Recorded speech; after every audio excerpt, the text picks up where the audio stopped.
തെരുവുനായ വിഷയത്തിൽ നിയമനിർമ്മാണത്തിന് സംസ്ഥാന സർക്കാർ സംസ്ഥാനത്തിന്റെ അധികാര പരിധിയിൽ നിന്നുകൊണ്ട് നായ്ക്കളുടെ എണ്ണം നിയന്ത്രിക്കാൻ ഉതകുന്ന നിയമനിർമ്മാണം നടത്തും. ആർ ശ്രീജിത്താണ് ചേരുന്നത് വിവരങ്ങളുമായി. നിയമത്തിന്റെ കരട് തയ്യാറാക്കാൻ തദ്ദേശ വകുപ്പിനെ ചുമതലപ്പെടുത്തുന്നതുവരെ എത്തിയിരിക്കുന്നു കാര്യങ്ങൾ.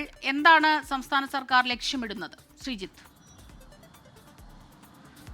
സ്മിത, ഇന്നലെയാണ് തദ്ദേശഭരണ മന്ത്രിയും നിയമമന്ത്രിയും മൃഗസംരക്ഷണ വകുപ്പ് മന്ത്രിയും അടക്കം പങ്കെടുത്ത ഉന്നതതല യോഗം ചേർന്നത്. ഈ യോഗത്തിലാണ് സംസ്ഥാനത്തിൻ്റെ അധികാര പരിധിയിൽ നിന്നുകൊണ്ട് തെരുവ് നായകളെ നിയന്ത്രിക്കാൻ ഉതകുന്ന ഒരു നിയമനിർമ്മാണം നടത്താൻ തീരുമാനിച്ചിരിക്കുന്നത്. സെപ്റ്റംബർ 15 ആരംഭിക്കുന്ന നിയമസഭാ സമ്മേളനത്തിൽ തന്നെ ഈ നിയമം കൊണ്ടുവരാനുള്ള ഉദ്ദേശമാണ് സർക്കാരിനുള്ളത്. നിയമത്തിൻ്റെ കരട് തയ്യാറാക്കാനായി തദ്ദേശഭരണ വകുപ്പിനെ ആണ് ചുമതലപ്പെടുത്തിയിരിക്കുന്നത്. നിലവിലുള്ള കേന്ദ്ര നിയമപ്രകാരം പേ പിടിച്ച നായ്ക്കളെ പോലും കൊല്ലാൻ കഴിയാത്ത സ്ഥിതിയുണ്ട്.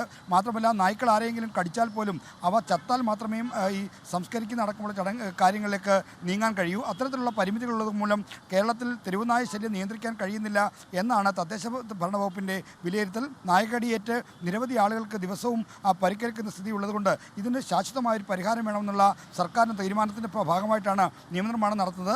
2-3 ഓപ്ഷനുകളാണ് സർക്കാരിന് മുന്നിലുള്ളത്. ഒന്ന്, ഈ ക്രൂവൽറ്റി അഗൻസ്റ്റ് ആനിമൽ ആൻഡ് ആക്ടിൻ്റെ പരിധിയിൽ ചില ഓപ്ഷനുകളുണ്ട്.